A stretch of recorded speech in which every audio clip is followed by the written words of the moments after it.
শাহবাগে বসে ভাই কইরা ফেসবুক লাইভ বলতেছে এটা রে ভাই রীতিমতো রিভাইভ। আন্দোলন করে চা খাই ফ্রি, পিছনে হইতেছে সেলফি তোলার ট্রি। পরে লাঠি গায়ে পেঁচানো গামছা, স্লোগান দেয় বিচার না হইলে গরম দমকা। কিন্তু পাশে বসা জিজ্ঞেস করে ভাই ফাস্টফুড খাইবা নাকি ঝালমুড়ি খাই। কেউ এসেছে প্রেমে, কেউ এসেছে ট্রেন্ডে, কেউ শুধু এসেছে টিকটক সেন্ডে। আন্দোলন নিয়ে করে তারা মিম, বিপ্লবের নামে চলে ইনস্টা স্ট্রিম। পল্টনে গিয়ে দেয় ফটো সেশন, ক্যাপশনে লিখে এগেইনস্ট অপারেশন। দেশপ্রেম চলে হ্যাশট্যাগে ভাই, বাসায় গেলে বলে আজ একটু কম খাই।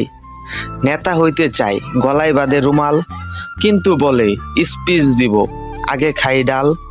শাহবাগের ভাইরাল দিলেন এক ঘোষণা, আগামী সপ্তাহে নতুন বিপ্লব শুরু হইব রোজা।